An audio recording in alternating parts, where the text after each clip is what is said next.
Halo semuanya, jadi di sini saya akan menjelaskan mengenai persamaan regresi linear sederhana.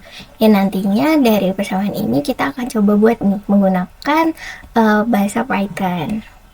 Nah, sebelumnya di sini saya akan menggunakan data dari tabel berikut ini.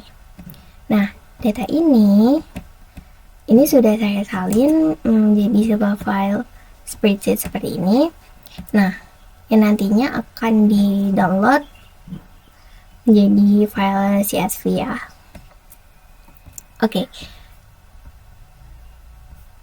Langsung saja kita coba buat codingannya. Nah, yang pertama kita harus mengimport beberapa library yang diperlukan ya. Seperti ada pandas sgd.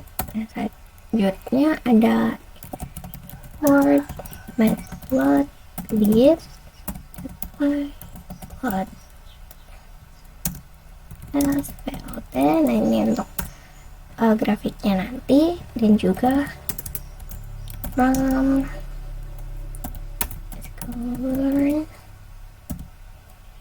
linear model import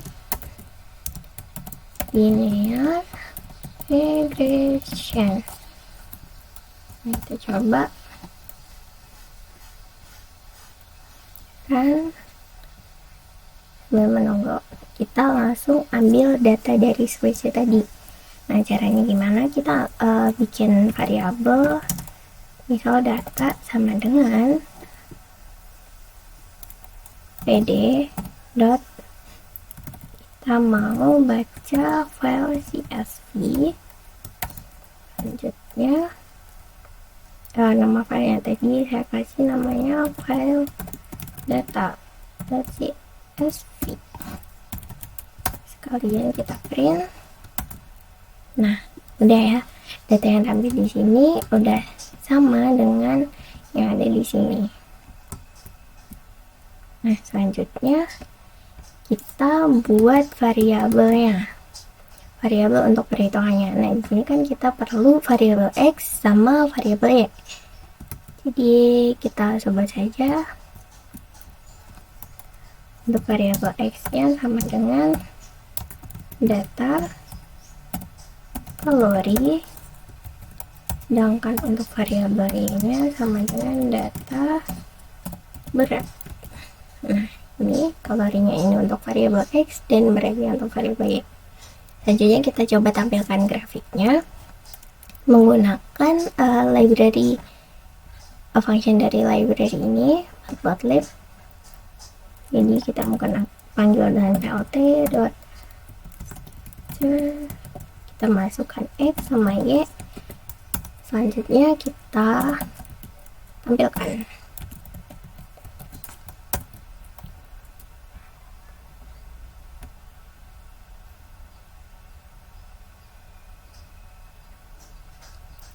Oh ya, ini kita belum ini. Nah seperti itu. Jadi itu grafiknya harusnya sama dengan grafik yang ada di sini. Sama ya. Nah, selanjutnya kita harus mencari konstantanya. Ada A, B, dan R. Nah, konstanta itu bisa ditemukan berdasarkan menghitung rumus ini ya. Nah, untuk cari rumus ini, biasanya saya udah catat rumusnya, dan di sini tuh sama persis dengan yang ada di sini. Karena untuk menghemat waktu, jadi saya catat terlebih dahulu gitu. Nah, untuk cari A, di sini kita juga perlu N, itu yang panjang datanya. Jadi kita harus bikin itu terlebih dahulu. Caranya gimana? Tinggal N dan panjang datanya. Nah, seperti ini baru kita masukkan up. Terus kita coba show. Nah, di sini kita dapat 2,68. Kita buktikan apakah di sini benar, dan ya di sini 2,0608. Nah, selanjutnya yang B, kita coba masukkan di sini, print B. Ini dapat 0,148, di sini 0,148. Ini benar ya rumusnya. Nah, selanjutnya kita harus mencari R sebagai koefisien korelasinya. Kita paste di sini. Karena R ini kita perlu R kuadratnya juga, jadi kita print R-nya terlebih dahulu. Kita kasih R, kita koma R. Selanjutnya print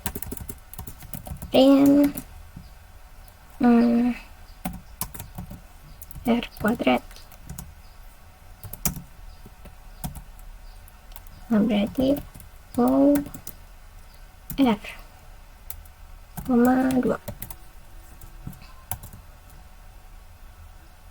Oh ya, kita juga perlu ini ya, library math, karena kita perlukan untuk perhitungan itu. Word math. Control enter. Nah, di sini R-nya dapat 0,95 dan R kuadratnya 0,90. Kita lihat di sini apakah sama. Dan ya, ini R-nya 0,95 dan R kuadratnya 0,90. Oke, karena di sini menggunakan rumus matematika yang panjang, jadi tidak hemat waktu. Nah, caranya gimana biar kita bisa tetap menggunakan rumus ini tapi dengan cara yang lebih sederhana. Jadi kita memanfaatkan program yang ada di library sklearn ini. Nah, di sini kita memerlukan variabel misalnya X besar gitu. Kita bikin sebagai kalori. Selanjutnya kita membuat variabel baru lagi, misal model. Nah, model ini kita gunakan linear regression dot fit. Kita masukkan X nya dan juga Y. Selanjutnya kita cari koefisiennya A sama, oh ya kan itu udah dipakai kan, A kecilnya kita pakai A besar, sama aja. Model dot intercept, terus yang B dot koefisien yang R. Nah, di sini R-nya udah langsung R kuadrat ya. Jadi model dot score kita masukin dari X sama Y. Coba, oh ya belum di print, kita print dulu.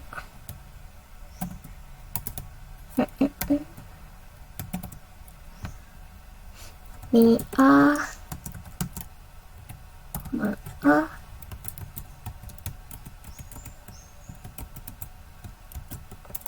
kita kopas saja. Ini berarti R2,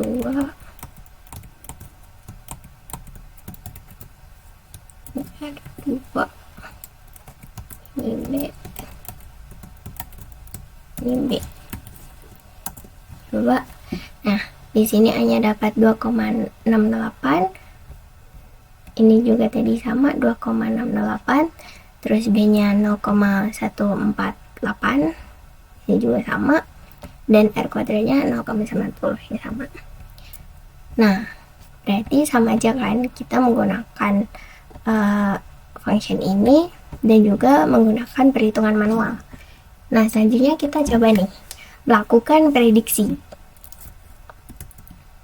Sebelumnya di data ini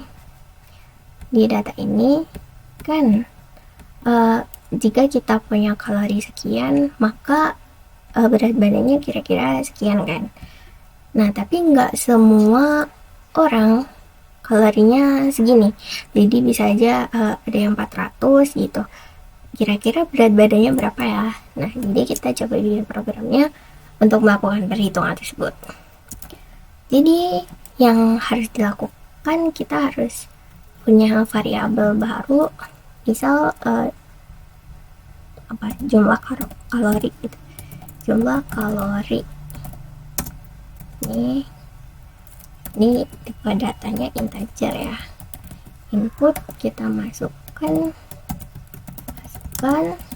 jumlah kalori Anda per hari gitu. Selanjutnya kita lakukan persamaannya ini. Y sama dengan ini, A sama B nya terserah yang mau pakai yang kecil atau besar tadi, tergantung Pak. Ini kita mau pakai rumus yang ada di mana. Jadi karena sama aja, jadi udah pakai yang kecil aja biar sama kayak rumusnya gitu. Di sini B nya dikali dengan X nya itu berarti sama dengan jumlah kalori. Apa NJLM?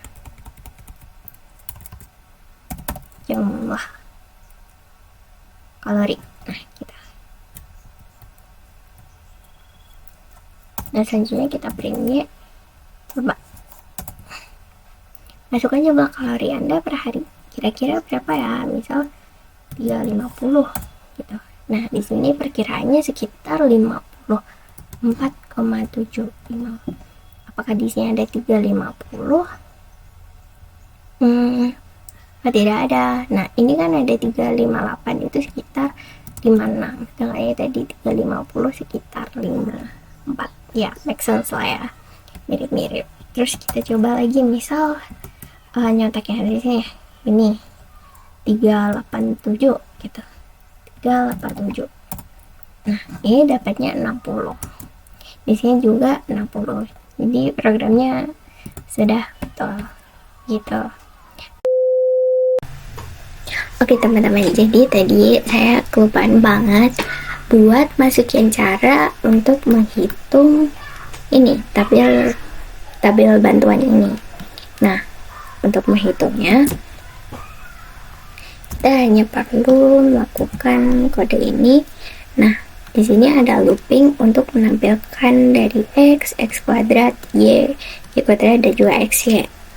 Terus juga ada penjumlahan dari data tersebut ya.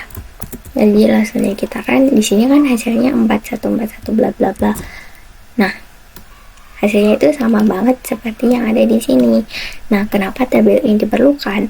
Jadi tabel ini digunakan untuk menghitung koefisien ini. Nah, namun tadi saya langsung menggunakan perhitungan seperti ini. Nah, di sini kan saya langsung sum dari Y, terus juga sum dari X kuadrat, seperti itu. Jadi tidak menggunakan tabel ini terlebih dahulu. Nah, jika ingin menggunakan tabel seperti ini, mungkin bisa membuat variabel baru untuk menampung X kuadratnya, dan juga Y kuadrat, X Y kuadrat. Nah, selanjutnya variabel tersebut dimasukkan ke dalam perhitungan yang ada di sini. Jadi misal tadi sudah bikin variabel misal X apa ya? Ya misal X yang besar lah, anggap saja ini nggak ada gitu. Jadi misal X besar, habis itu kita masukin di sini. Tinggal X besar. Kok X besar? Oh ya, Y. Berarti sini misal sini X besar gitu. Nah, sekian video dari saya. Terima kasih, semoga bermanfaat.